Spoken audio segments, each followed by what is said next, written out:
estoy encantadísimo de encontrarme entre ustedes. Luego diré vosotros y luego diré tú, o sea que esto va a ser un horror, pero bueno, el tratamiento, por favor, perdónenmelo. Realmente es un honor y estoy fascinado de tener tantas personas dispuestas a escuchar lo que yo tenga que decir. La verdad es que me abruma un poco, pero bueno, lo cierto es que estoy muy contento. ¿Me has dicho? Bien, pues hablaré un poquito más de lo que tenía previsto, lo cual me alegra porque hay mucho que decir. Vengo a hablar de mi libro, como Francisco Umbral, supongo que lo saben, que se llama Crimen de Estado y que es una estafa, pero no ya solo del siglo XXI, esto comenzó en el siglo XX. ¿Y por qué es una estafa? Pues porque nos han engañado para beneficiarse empobreciéndonos. Esa es la definición de estafa, por decirlo de alguna manera. Y en el libro procuro explicarlo desde una perspectiva poliédrica, desde varias perspectivas, en realidad, desde la perspectiva científica, social, política, estratégica. Pero hoy, como lo que vamos a utilizar es un PowerPoint, la ventaja de los PowerPoints son las imágenes que llevan asociadas. Y entonces hay algunos asuntos discursivos que no tocaremos, pero en cualquier caso, que sepan que es un libro de algo más de 500 páginas, con más de 1000 pies de página, muchos gráficos, muchos datos, mucha información objetiva, que he tardado algún tiempo en recoger, en agrupar y en ordenar. Y está a su disposición, y yo encantadísimo de estarlo también constantemente. He cambiado la fotografía de la portada. Luego del primer pantallazo, lo normal es que pusiera una florecilla que se llama Dryas octopétala, que indicaba por su sola existencia a dónde iba el clima de la Tierra en el pasado. Era una flor que subía y bajaba en función, por el hemisferio norte, básicamente, en función de la temperatura ambiente. Cuando hacía más frío, la flor bajaba. Cuando hacía menos frío, la flor subía y escalaba y llegaba hasta Siberia y hasta los países nórdicos. Pero esta vez lo he cambiado. Esta foto la van a ver 3 veces en esta presentación. Miren, no sé si se ve bien desde allí, pero en color rosa aproximadamente, a la altura de la cintura de la Estatua de la Libertad está el nivel de las aguas que va a alcanzar el mar en Nueva York según National Geographic. Es decir, básicamente todo este cuento de la calentología se basa en impresiones, en imágenes, en asustar a la gente. Imagínense, aquí lo pone, 65,2 metros de altura, superior a la que ahora mismo tiene el nivel del mar en Battery Park. Luego verán con más detalle lo de Battery Park. Desde 1850 en Estados Unidos se viene tomando nota de las variaciones del nivel del agua en relación con el puerto. Y se ha observado un crecimiento de unos centímetros desde entonces. Si en 100 años aproximadamente, o 100 y pico años, se ha observado un crecimiento mínimo que luego veremos, nada hace pensar en principio que se vaya a elevar el nivel del agua a 62 metros. Bueno, pues no se recatan en decirlo, pero ya verán la cantidad de enormidades que les voy a traer a colación. Muy bien, pues podemos empezar tranquilamente. Esta es la portada del libro, donde relato lo que les he contado anteriormente. Todo esto empezó llamándose calentamiento global, probablemente lo recuerden. ¿Por qué? Pues porque la temperatura de la Tierra se caldeaba ligeramente. Ligeramente es 0,6 grados centígrados a lo largo de todo el siglo XX, con subidas y bajadas, con altos y bajos. Luego lo veremos. Eso es poco. 0,6 grados centígrados en 100 años no es mucho, verdaderamente. Pero llegó un momento en que ya no se calentaba más. En 1998 dejó de subir la temperatura. Y dejó de hacerlo hasta 2015. Del 15 al 16 hubo una pequeña subida condicionada por El Niño. El Niño es una variación de las temperaturas superficiales del agua del Pacífico, que explico en el libro, y que es cíclica, es recurrente, y que cada vez que viene el Niño las temperaturas suben. Y no les sorprenderá saber que cada vez que viene la Niña las temperaturas bajan. Es cíclico, efectivamente. Pero bueno, hubo un Niño muy importante en el año 2015, y luego las temperaturas no han vuelto a subir hasta el año 2023. Claro, llamar cambio climático a eso tiene sentido, pero llamarle calentamiento global no lo tiene, puesto que si no se calienta el globo, ¿cómo vas a llamarle así? Así es que le hemos llamado cambio climático. ¿Y qué sentido tiene eso de decir cambio climático? Pues ninguno, porque el clima cambia constantemente. Entonces, decir cambio climático y no decir nada es exactamente lo mismo. Así es que el cambio que ha experimentado el clima siempre lo ha venido experimentando desde que el clima es clima. Es decir, es una cosa completamente absurda. Lo que quieren decir con ello es que el ser humano, con sus emisiones de CO2 a la atmósfera, es responsable de un calentamiento que va a ser letal. Nada que ver con lo que hemos experimentado, va a ser terrorífico.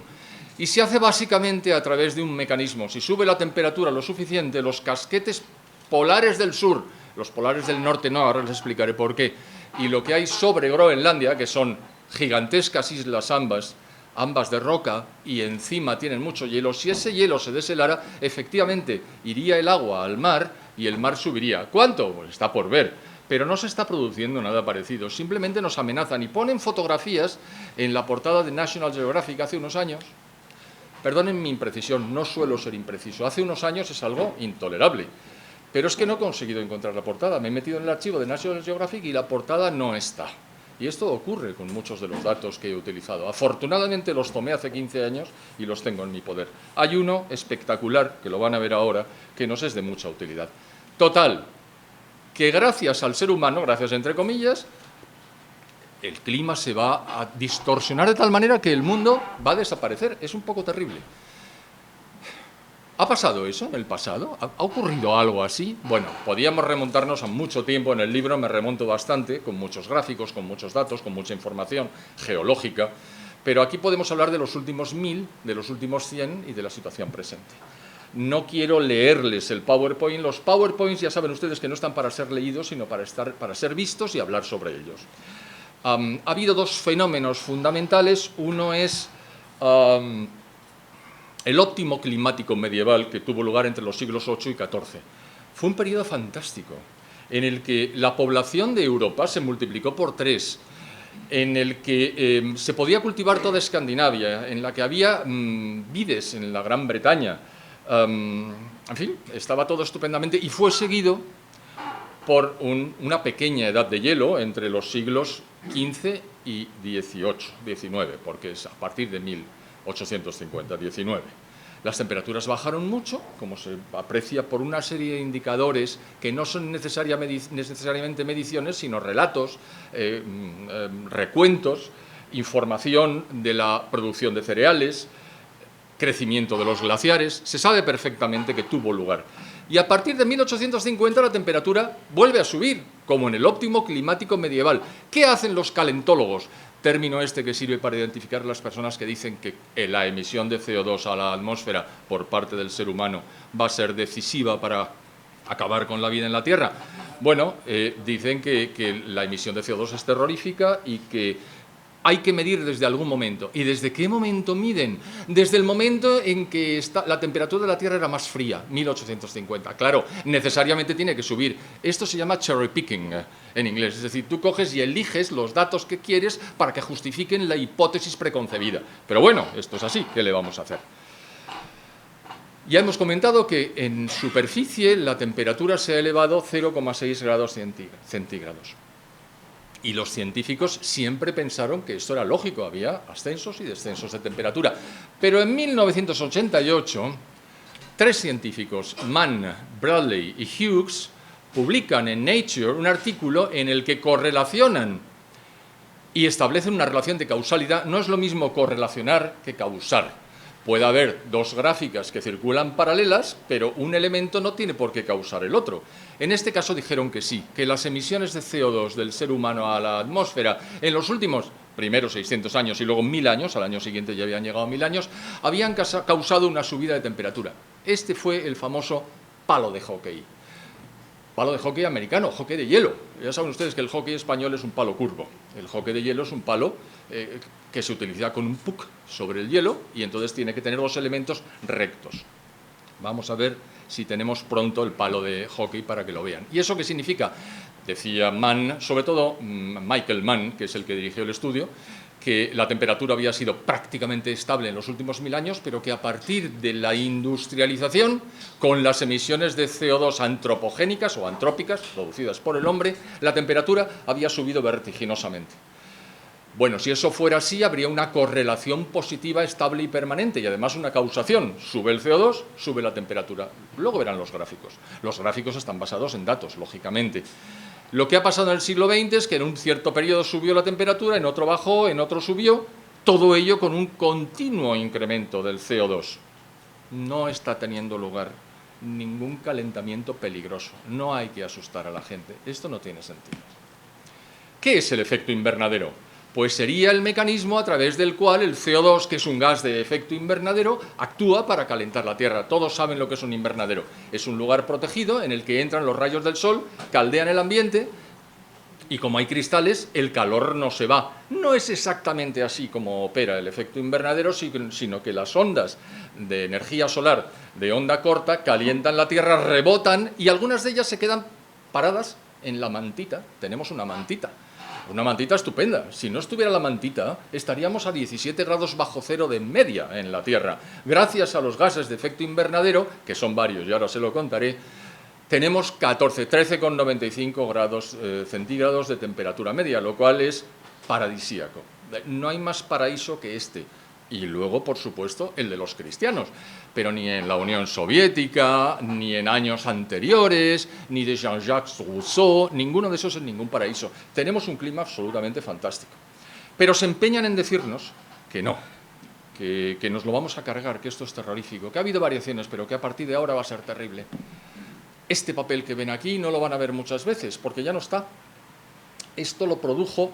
Vamos, está en los anales. Lo produjo el Panel Internacional para el Cambio Climático, que es un organismo que ha creado Naciones Unidas. ¿Y qué es lo que dijo? Dijo, bueno, el CO2 que existe tiene un origen natural y otro origen humano. Lo tienen ahí enfrente. ¿Qué porcentaje del CO2 que existe en la Tierra es natural? Pues el 97,1%. O sea que el 3% restante es el responsable del calentamiento. Muy bueno lo suyo, pero no nos lo creemos, ¿sabe? Y no nos lo creemos, entre otras cosas, porque el CO2 no es el único gas de efecto invernadero. Hay otros. Afortunadamente, hay un gas, que se lo menciono más tarde, por aquello de dejar el suspense, que es el verdadero responsable de todas las variaciones de temperatura que están teniendo lugar en la Tierra. Pero esperen un poquito. Este es el palo de hockey. En el libro aparecen varios gráficos del palo de hockey. Incluso Michael Mann emitió un gráfico en el que ponía este dibujo y un palo de hockey encima, para que se viera bien claro. La temperatura es estable y de repente se dispara. La conclusión es clara, la Tierra se calienta y la culpa es nuestra. ¿Quiénes son los gases de efecto invernadero? El CO2, evidentemente. Por cierto, ¿saben ustedes cuál es el porcentaje de CO2 que tenemos ahora mismo en la atmósfera, en el mes de junio de 2023? Pues tenemos 424 partes por millón. ¿Eso es mucho? No. Pero bueno, tiene su importancia. ¿Por qué? Porque sirve para evitar que la Tierra se enfríe. ¿Es ese el único gas de efecto invernadero? No, tenemos más. Tenemos el metano, tenemos el óxido nitroso, tenemos los clorofluorocarbonos y hay algún otro que está en trazas, es decir, que son muy pocos. ¿Y por qué les digo esto? ¿Por qué les digo los de las 424 partes por millón? Ustedes han oído decir que el CO2 es venenoso y que es dañino y que nos crea grandes problemas. Pues estamos a punto de palmar, queridos, porque aquí tenemos 5.000 partes por millón. ¿Y por qué tenemos 5.000 partes por millón? Porque hay un montón de personas respirando. ¿Qué inspiramos? Oxígeno. ¿Qué expiramos? Con ese CO2. Por tanto, en un lugar cerrado, aunque tenga cambios en el volumen del aire, la temperatura se eleva ligerísimamente, pero porque estamos nosotros aquí a 37 grados aproximadamente, no porque emitamos CO2. ¿Saben qué porcentaje de CO2 tenemos dentro, en los pulmones, tan venenoso como resulta? 40.000 partes por millón. Así es que de venenoso, nada. Luego hablaremos de ello. Si no fuera por el CO2, estaríamos todos muertos, pero no por el frío, porque no habría plantas. Si tuviéramos un porcentaje de menos de 150 partes por millón, las plantas no podrían realizar la fotosíntesis y no nos aportarían los alimentos que precisan los seres vivos que estamos más altos en la cadena trófica para podernos alimentar. Así es que moriríamos si no fuera por eso. Bueno, vale, ya hemos hablado del CO2, del óxido nitroso, del metano, de los clorofluorocarbonos. ¿Cuál es el verdaderamente importante? Bueno, ya les he hablado de esto. Pues el verdaderamente importante es este que tenemos en amarillo, el vapor de agua. El vapor de agua es un gas de efecto invernadero.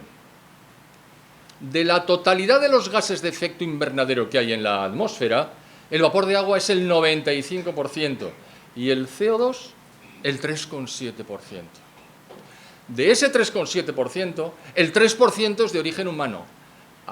O sea, que es el ser humano que emite el 3% del 3,7% el responsable del calentamiento. A escaparrar, que decimos en mi tierra. Claro, el vapor de agua es natural y viene dado, es decir, la cantidad es siempre la misma. Su forzamiento es muy fuerte. ¿Qué es forzamiento? La capacidad de calentamiento de cada una de las moléculas de cada uno de los gases de efecto invernadero. El que más capacidad tiene es el óxido nitroso. Tiene una capacidad muy superior. ¿Cómo se sabe eso? Porque es el que impulsa los cohetes espaciales. Imagínate si tiene capacidad. Pero bueno, es muy escaso, son trazas. El que de verdad está presente es el vapor de agua. ¿Y por qué no lo mencionan? Pues es muy fácil, porque si lo mencionan se ha acabado la farsa. Ya nadie se creerá nunca más que es el CO2 el responsable. Y además, la Comunidad Europea, la Comunidad Económica Europea, la Unión Europea, a través de la Comisión, puede establecer gravámenes a las emisiones de CO2, pero no puede establecer gravámenes a la emisión de vapor de agua, porque no emitimos vapor de agua a la atmósfera, con lo cual tienen que buscar una cabeza de turco. Y la cabeza de turco es el CO2. Así es que, mientras les dure la capacidad de convicción a través de los medios, a través de las instituciones y a través de los gobiernos, seguirán imputándonos costes excesivos como consecuencia de que necesariamente tenemos que emitir CO2 a la atmósfera. Les he explicado cómo funciona un poquito el efecto invernadero. Y claro, si hay un 97,1% en el año 2001 de CO2 natural, ¿quién lo emite? Bueno, la descomposición vegetal, el mar, los animales, los volcanes. Constantemente en el libro se lo explico con detalle. Y en el siglo XX, efectivamente, ha subido bastante, y en el siglo XIX también, la cantidad de CO2 que existe en la atmósfera. Pero esto no es nada. ¿Es que es ahora cuando más CO2 tenemos en la atmósfera? ¿Qué va?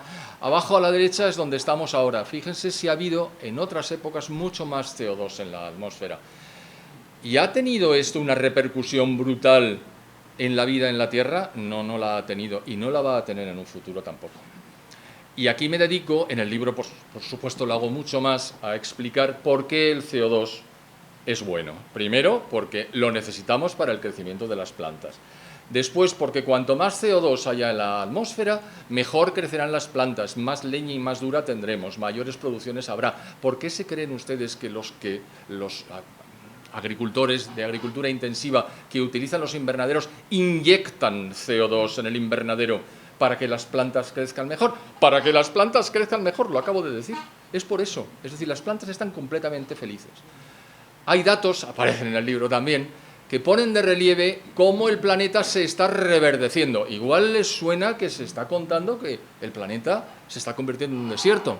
Bueno, pues los mapas de la NASA, que no es en absoluto dudosa porque forma parte de las huestes de la calentología, nos dicen que en los últimos 25 años la Tierra se ha reverdecido en una cantidad equivalente a 2 Estados Unidos contiguos.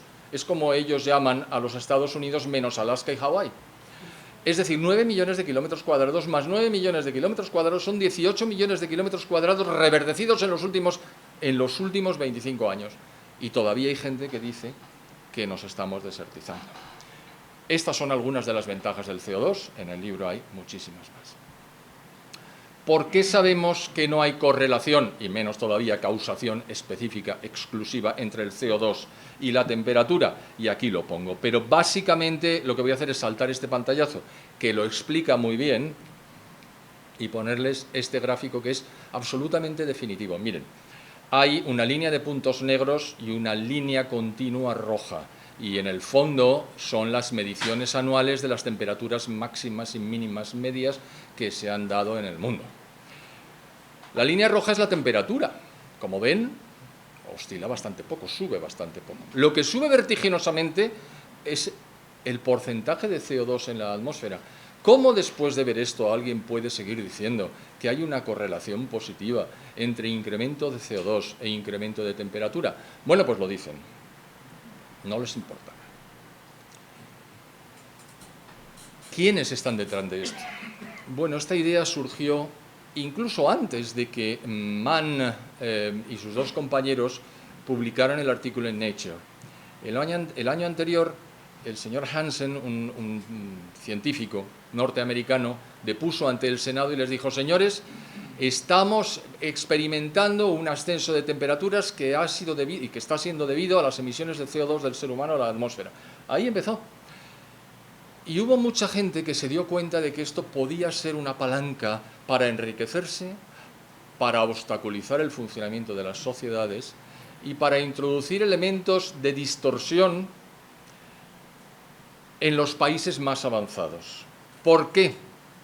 Si tú grabas la emisión de CO2, que es lo que se deriva de la utilización de la energía, en principio, de la energía que se nutre de combustibles fósiles, estás encareciendo la energía, lo veremos al final en detalle. Si encareces la energía, te cargas las sociedades.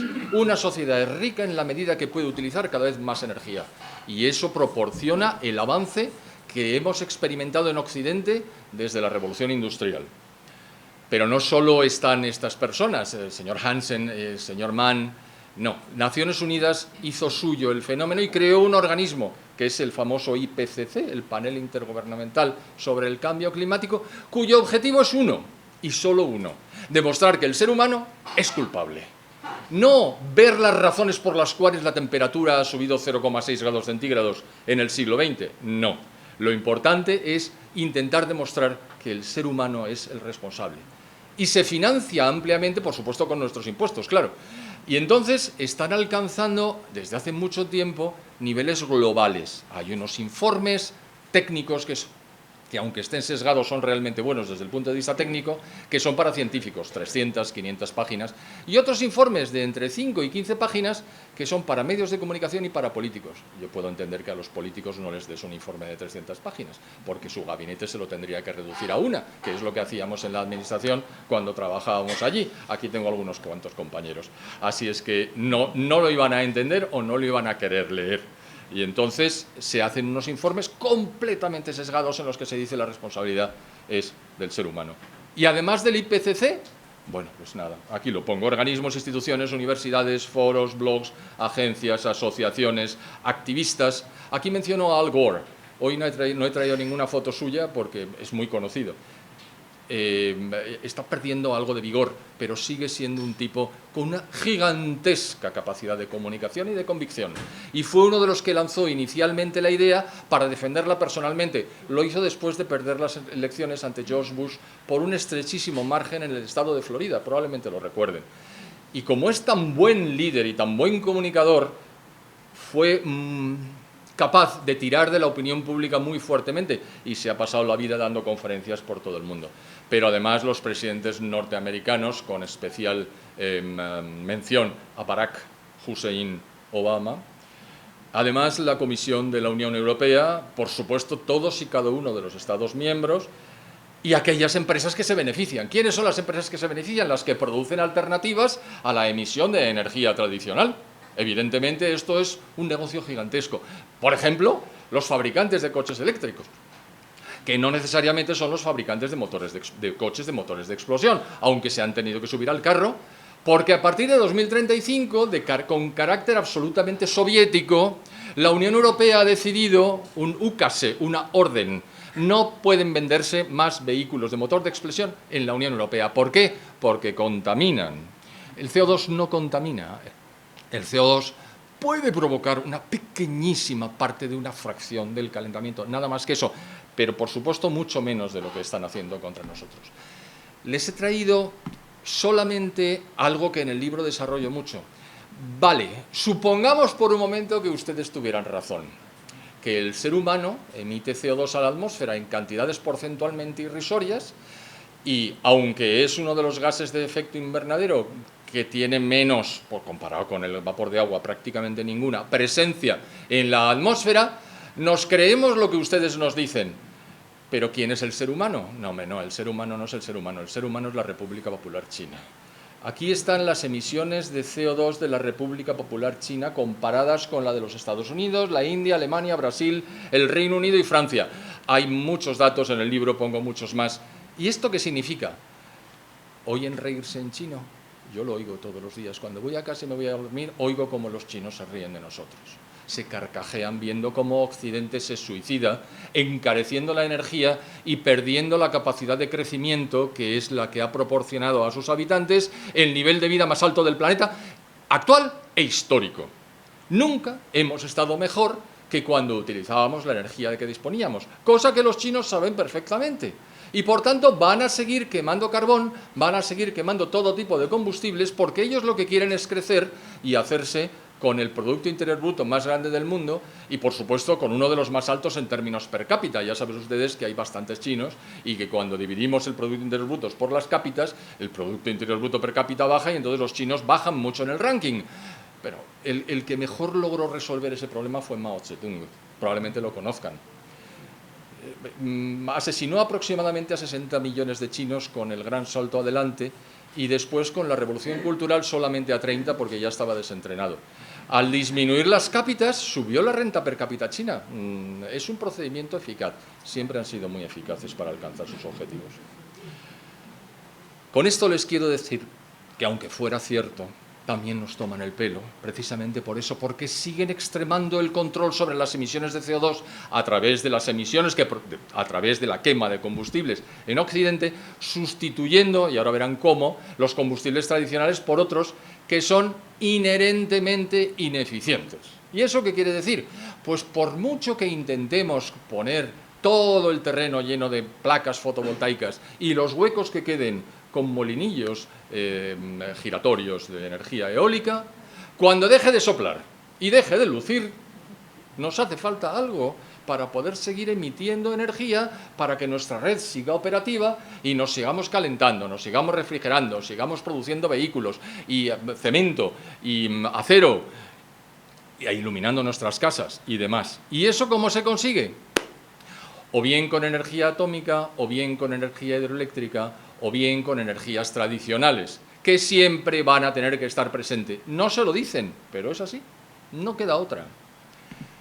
¿Y qué está detrás de todo? Pues detrás de todo está el sol. Lo que les estoy contando del vapor de agua en última instancia está inducido por las variaciones en la energía solar que recibe la Tierra. Y hay dos tipos de sistemas por los cuales la energía solar llega.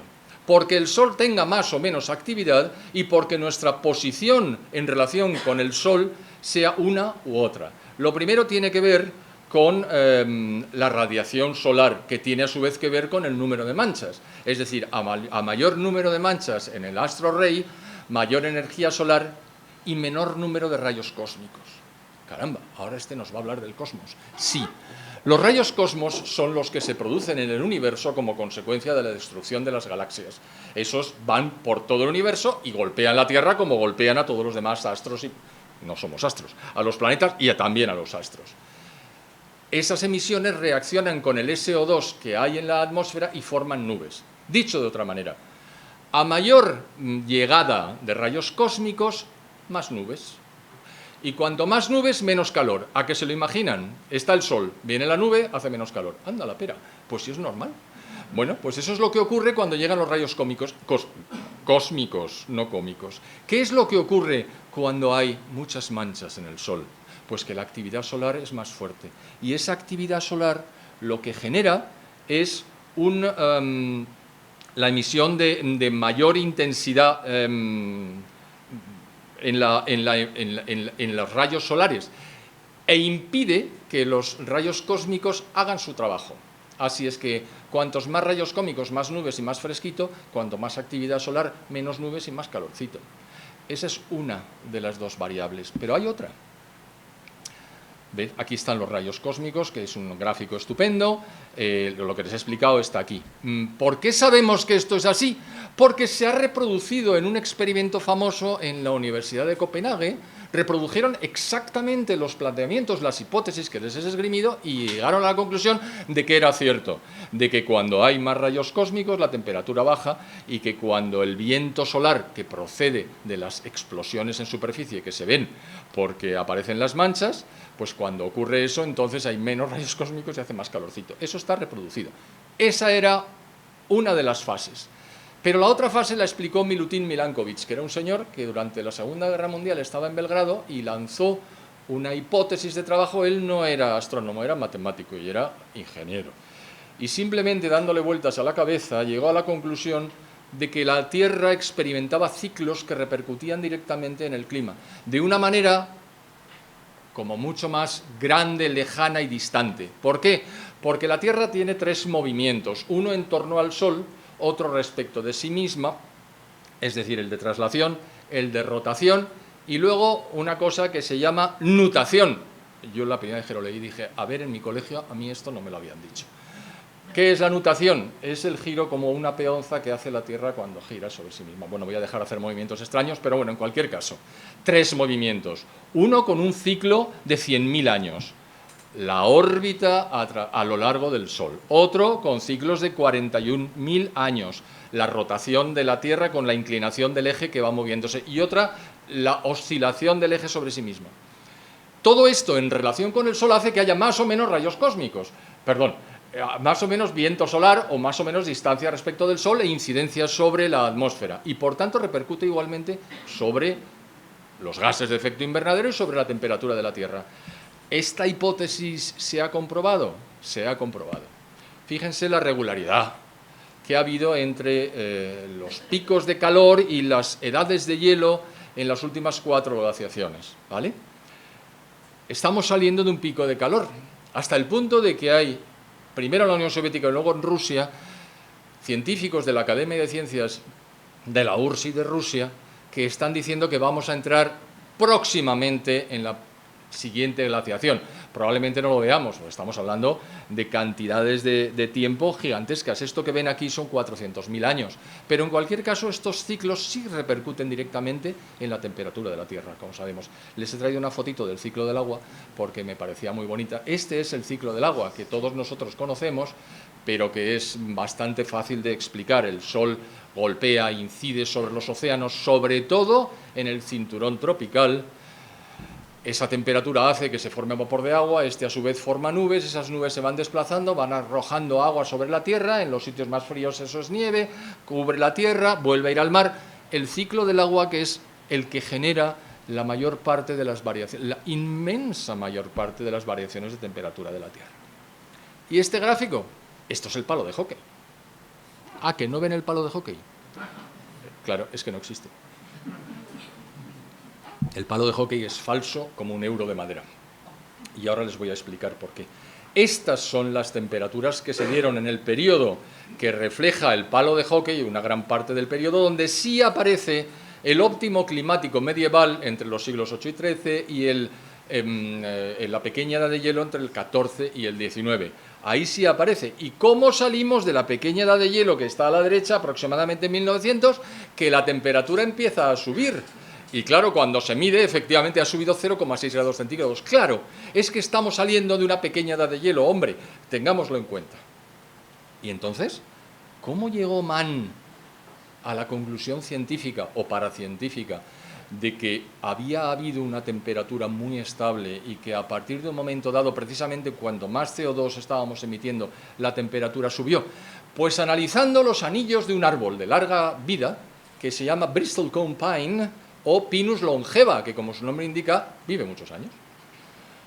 Son árboles que viven en las montañas rocosas de los Estados Unidos, también en algunos otros lugares, pero básicamente están concentrados en las rocosas. Hay una ciencia que se llama dendroclimatología, es decir, que analiza la temperatura que ha tenido lugar en el pasado sobre la base de los anillos de los árboles. Es decir, los anillos son más o menos anchos en función de una serie de variables, y ahí está el primer fallo de Mann, Bradley y Hughes, de una serie de variables que Mann redujo a la temperatura. Ahora veremos que no es así. Y claro, si analizamos suficientes árboles en suficientes sitios, pues podemos llegar a una ley de comportamiento que nos permita decir, la temperatura era más baja y luego es más alta. Pero claro, inmediatamente, ya saben ustedes cómo funciona la ciencia, se emite una hipótesis o una tesis e inmediatamente los demás científicos la cuestionan, intentan validarla, intentan reproducirla, si lo consiguen se muestran de acuerdo y si no lo consiguen discrepan. Entonces empezaron todos los científicos a discrepar. hombre, Mann, es que solamente has considerado todo lo que viene aquí. Crecimientos estacionales, pero no en todo el mundo, sino solamente en un área pequeña de la zona templada. Pero es que además no has tomado en consideración más que el calor, no el agua, no el CO2 artificial. ¿Qué es esto del CO2 artificial? Bueno, pues se descubrió que los pinos que había estudiado nuestro amigo Mann habían sido fertilizados con CO2 por las autoridades norteamericanas en un proceso que habían llevado a cabo de carácter forestal en un momento dado de la historia, con lo cual esos pinos ya estaban mediatizados y ya no servían para el análisis. Bueno, pues lo omitió. Tienen grandes problemas de interpretación porque superponen datos objetivos del siglo XX, siglo XIX y XX, que hay datos de climatología obtenidos en las estaciones de medición, con los datos que había obtenido del análisis de las curvas de los árboles. Comete errores en los cotejos, realiza truncamientos de series que no justifica, bueno, todo eso que pone ahí, que no se lo voy a leer, y además hay datos falsos, es decir, en el año 1940 él dice que la temperatura asciende y la temperatura desciende, porque eso sí está comprobado, es decir, lo de la lectura de los árboles es demasiado indirecto.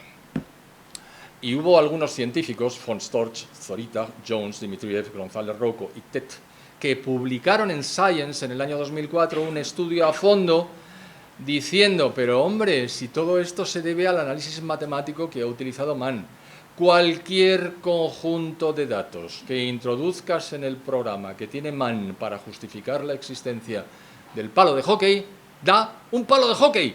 No importa los datos que metas, toma ya. O sea que es un fraude científico fantástico. Y como digo abajo, si se corrigen los errores de Mann, aparecen, como hemos visto en la foto anterior, el óptimo climático medieval y la pequeña edad de hielo y el calentamiento del siglo XX. Así es que efectivamente el palo de hockey era falso. Hombre, pero a lo mejor usted ha exagerado un poco la crítica y a pesar de los trabajos que aparecen en Nature y de que el IPCC publicó en su tercer informe el palo de hockey y lo quitó en el cuarto informe porque era falso y no podían arriesgar su prestigio, eso es exactamente así, resulta que un hacker decidió meterse en los archivos de la East Anglia University, en la Climate Research Unit que hay en esa universidad, y sacó un poco más de 1000 emails, algunos de los cuales reproduzco en el libro. ¿Y qué dice el más importante de los emails? Y todos ellos dicen lo mismo. Hey, please, hide the decline. Oculta la caída de temperaturas. Eso está por escrito. Son instrucciones de una universidad a Mann para que oculte la caída de temperaturas que se carga completamente, es la hipótesis de trabajo sobre la que están basando toda su actuación los calentólogos del mundo, que son muchísimos. Es decir, manipular la información científica para hacer aparecer lo que no existe. Pues eso no es ciencia, eso es otra cosa. ¿De qué estamos hablando? Esta fe en el calentamiento antropogénico, ¿de dónde viene? ¿Qué es? Pues es una fe, pero es una fe de carbonero. Es decir, yo creo lo que me están diciendo porque Greta Thunberg es la nueva Juana de Arco y lo que diga esa chica tan letrada es muy importante. ¿No han visto nunca un intento de Greta Thunberg de hablar en público sin el teleprompter? Pues búsquenlo. No abre el pico, porque no es capaz de hacerlo. ¿Por qué la han elegido? Porque es joven, porque se trata de que las nuevas generaciones nazcan asustadas y obedezcan mejor las instrucciones que les dan los políticos. Acabáramos. Pero es que además las narrativas clásicas han ido decayendo y esta religión laica tiene más espacio. Y como ha conseguido crear un dogma, los herejes, que somos, yo estoy entre ellos, por supuesto, el infierno, que es el apartamiento de tu trabajo, pero como yo estoy jubilado, fíjese usted, esto es un consenso progresista, es decir, progre. Es una especie de pseudo-religión. Hay una frase de Chesterton que siempre traigo a colación: los hombres, o el hombre, ha dejado de creer en Dios. Y lejos de no creer en nada, ahora cree en cualquier cosa. Y lo dijo hace bastante más de un siglo. Pues aquí estamos. Se trata en última instancia de que el poder establecido intervenga en la vida del ser humano. Todo esto es un montaje. ¿Tendrá consecuencias? Se lo voy a contar con mucho gráfico. Pero todo lo que les voy a contar luego les voy a demostrar que es falso. Y les voy a explicar cuáles son las consecuencias, para luego ya terminar. No antes de decir qué podemos hacer para levantar esta losa que gravita sobre nosotros. Va a hacer un calor morrocotudo. Esta es una foto del Valle de la Muerte en California. La temperatura podría subir hasta 2 grados, pero los más arriscados y valientes dicen que subiría hasta 5 grados centígrados en el año 2100. ¿Y qué utilizan para ello? Programas informáticos que crean ellos para que digan lo que ellos quieren que digan. Bueno, pues vale. Pero claro, ese calor va a derretir los polos, y si los polos se derriten, el polo norte no, porque el polo norte el hielo está sobre el agua, con lo cual que se convierta en agua o que siga como hielo nos da igual efectos de subida del nivel del mar, pero sí el que está en la Antártida y en Groenlandia. Por cierto, ¿ustedes saben qué significa Groenlandia? Significa tierra verde. ¿Cómo que verde? ¿Pero no era blanca? No, hombre, cuando fueron los vikingos era verde. Ah, o sea que hubo un tiempo en que era verde. Calla, no lo menciones porque se nos carga el discurso. Subirá el nivel del mar. Fíjense qué fotos lanzan. Esto es Manhattan. Si alguno está en Manhattan verá que no hay alteraciones en el nivel del suelo. Manhattan es plano como la suela de un zapato. Miren qué cascadas más espectaculares. Se inventan lo que sea para impresionar. Si utilizamos la racionalidad, los datos y la ciencia, esto se acaba. Segunda vez que aparece la foto, he vuelto a colocarla de pantallazo. Aquí es donde se mide la altura del nivel del mar.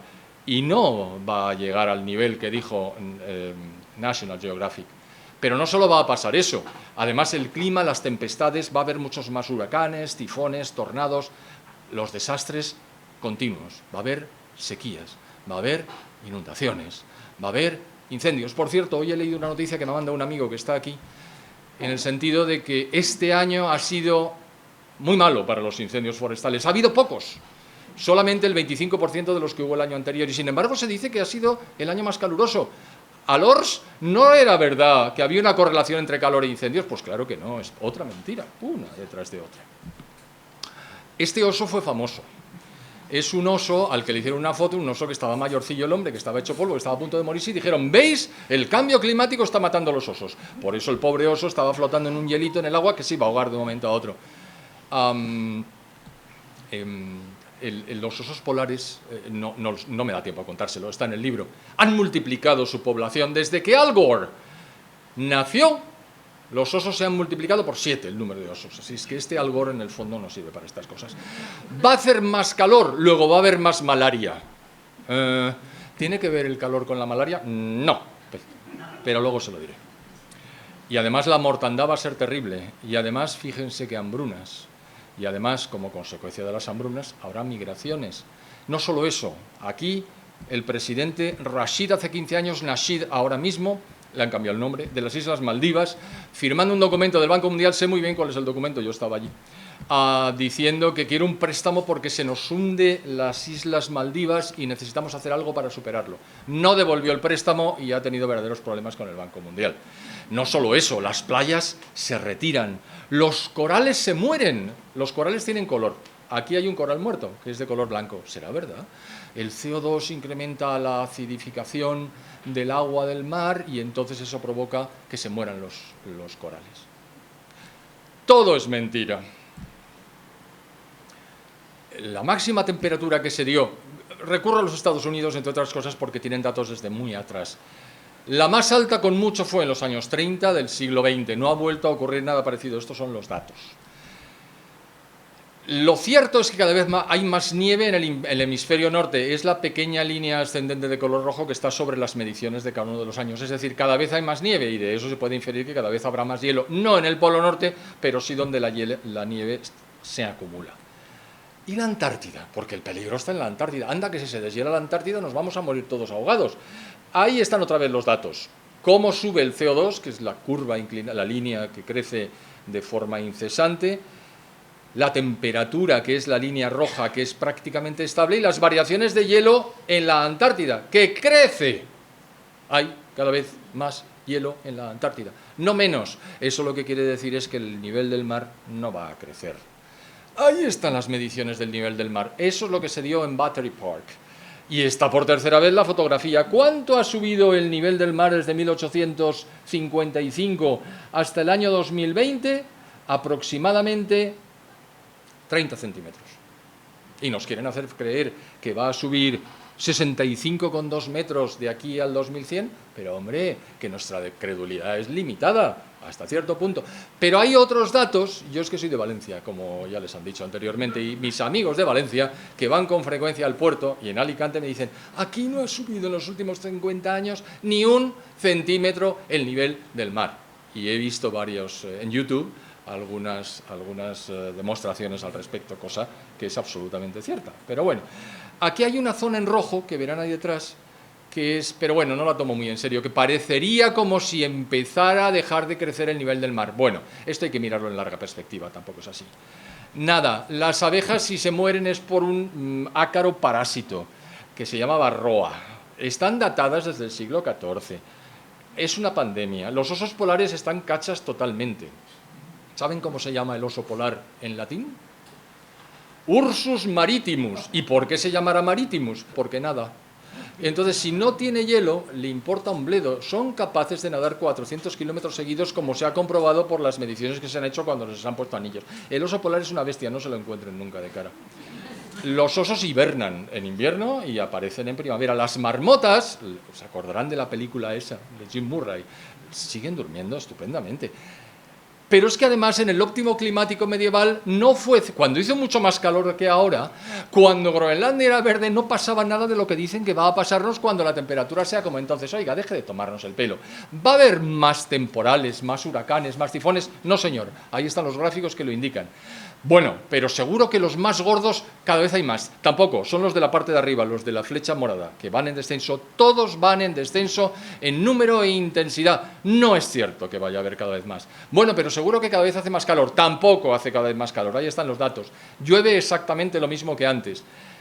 Y si se queman los bosques, no es porque haga más calor, es porque la gestión de las autoridades es penosa. Y no digo qué autoridades, dónde ni cuándo. Total, da lo mismo. Y las enfermedades, porque claro, nos vamos a morir todos. Eso es verdad, eso ya se lo digo yo estoy con los calentores, aquí palmamos todos fijo. La relación entre muertos por frío y muertos por calor en todo el mundo, en todo el tiempo, está clara, es de 10-1. Muere 10 veces más gente de frío que de calor. No hay más preguntas, señoría. Y por supuesto hay muchos más muertos cuanto más pobres son las sociedades. ¿Por qué? Pues porque no se pueden proteger de las dificultades que el medio ambiente provoca, o se protegen peor. Por eso hay que permitir que haya cada vez más energía para que la gente sea cada vez más rica.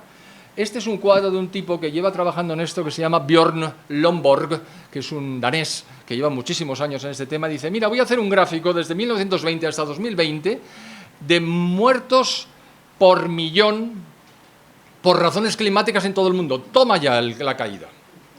Así es como evoluciona negativamente los muertos por el clima en todo el mundo desde hace exactamente un siglo. Estos son datos, lo demás es palabrería. ¿Hambrunas? Sí, las hambrunas han sido políticas.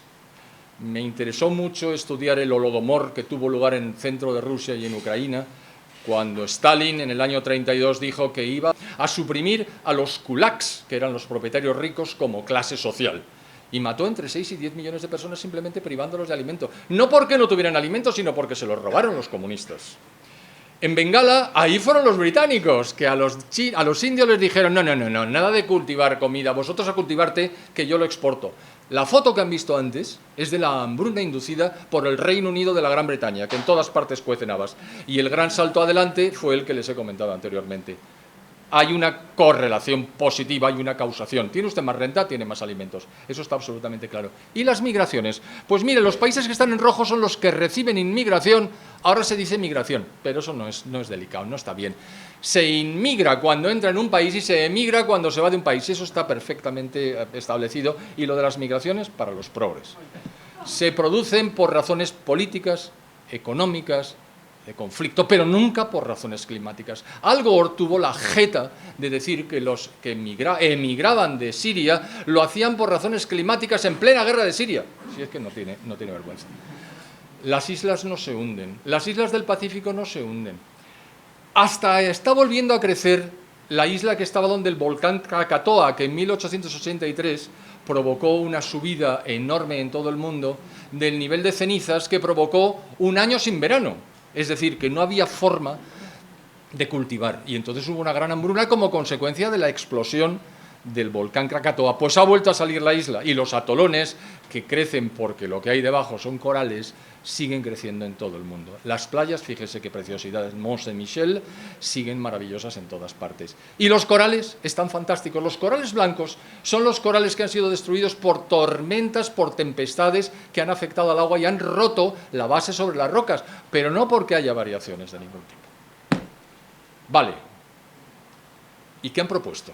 Pues han propuesto el protocolo de Kioto, el Acuerdo de París, potenciar las energías renovables, generar biomasa y etanol, mucha energía solar, mucha energía eólica, maremotriz, geotérmica, pero ni nuclear, que no emite CO2 a la atmósfera, de eso ni hablar, y por supuesto los hidrocarburos, anatema. ¿Cómo lo consiguen? Grabándolos, metiéndoles impuestos. Y claro, si una energía es mucho más cara, la gente deja de utilizarla y utiliza otra. Es muy sencillo, pero eso es una injerencia administrativa sin fundamento. Otra vez la Unión Soviética rediviva, hombre. Están prohibiendo la quema del carbón. Perdón, los alemanes no, ellos tienen bula. Los alemanes, que son muy listos, todo el mundo sabe que los alemanes son muy listos en general, históricamente lo han sido, y hay mucha gente de mucho nivel. Tampoco es cosa de generalizar. Se han privado de las últimas 3 centrales nucleares en el mes de abril del año 2023. Y se han quedado sin gas porque se ha cerrado el grifo por razones que ustedes conocen perfectamente. ¿Y ahora qué hacen? Queman lignito. Pero eso sí, son los más verdes del mundo. Y además el Partido Verde está en el gobierno. Toma ya. O sea, que esto es una farsa sin cuento. ¿Qué ocurre cuando reduces la oferta de un producto? Pues que eleva su precio. Si tú impides que haya extracción de un producto, sea carbón, sea petróleo, sea gas, su precio sube. Si eso lo sabemos desde que el mundo es mundo. Y es la manera que tienen de hacer más rentables las energías alternativas, que por supuesto están subvencionadas. Ahora no todas, pero en parte sí. La extracción de carbón, menos en Alemania, ¿eh? Bueno, es Alemania, en la República Popular China y en la India. En esos países, por supuesto, tienen bula. Pueden quemar todo el carbón que quieran. Nosotros no. Y lo más importante, como somos tantos y emitimos tanto CO2, hay un montón de gente que ha dicho, reduzcamos la población. Hay gente que dice que lo del COVID ha sido un intento en ese sentido, como no hay pruebas, pues tampoco lo sustento.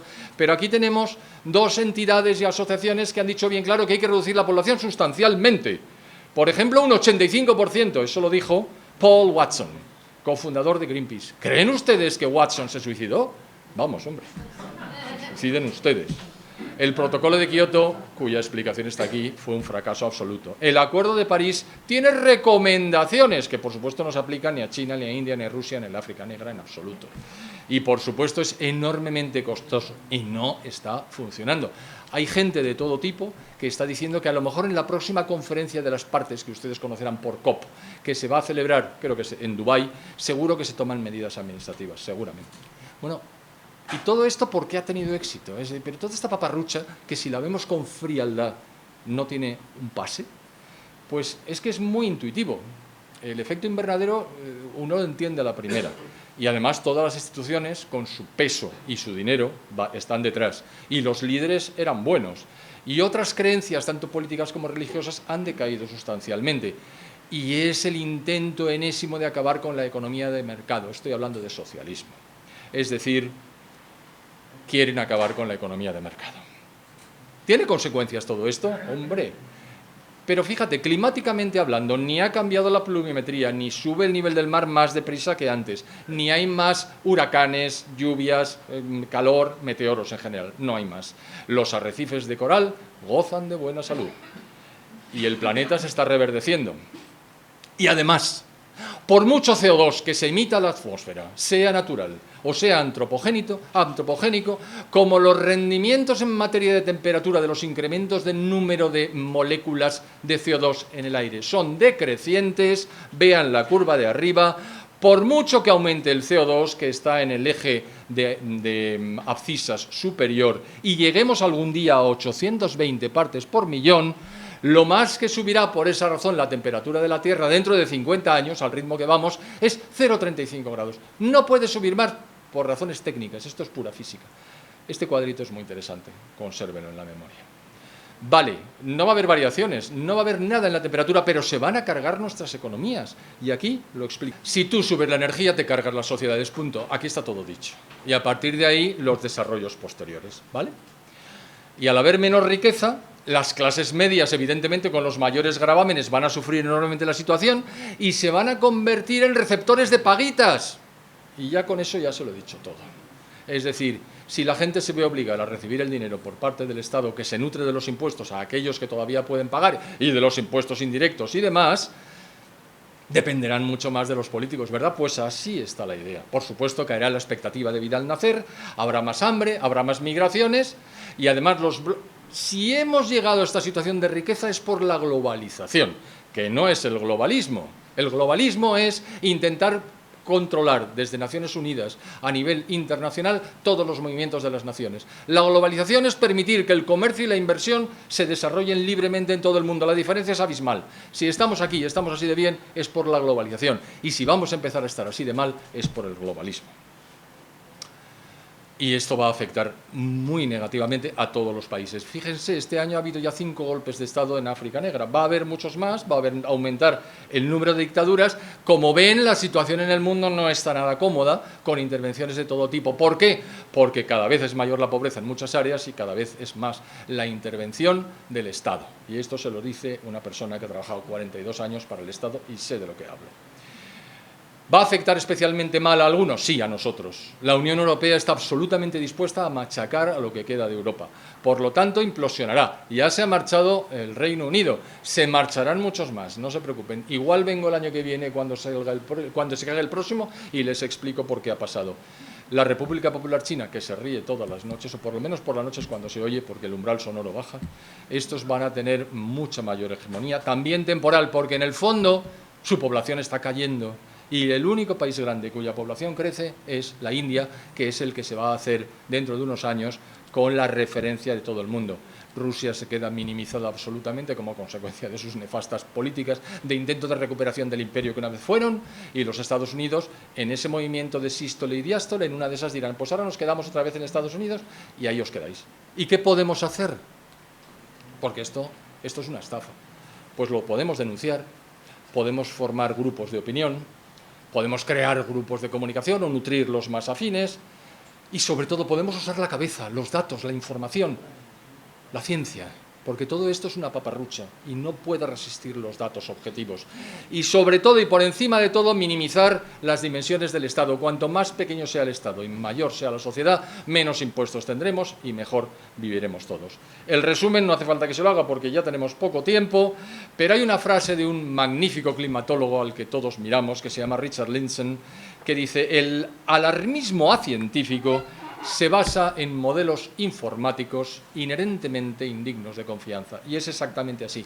Oiga, ¿será por problemas? Tenemos hambre generalizada en muchas zonas, mortalidad infantil, enfermedades infecciosas, falta de agua potable, falta de educación básica para mucha gente, energía moderna y limpia, que no la tienen muchos países, derechos humanos pisoteados. ¿Les parece pocos problemas como para querer resolverlos? ¿Se tienen que buscar un problema que no existe? Por Dios. Niels Axel Mörner, y ya termino, murió hace 4 años, era un científico, era el que mejor conocía las variaciones de elevación del mar. Lo menciono mucho en el libro, incluso con una fotografía que da mucho que pensar. Y dijo que esto era la mayor mentira jamás contada. Y estas políticas energéticas criminales tienen consecuencias enormemente negativas que van a afectar especialmente a Occidente. Y ya he terminado. Muchísimas gracias.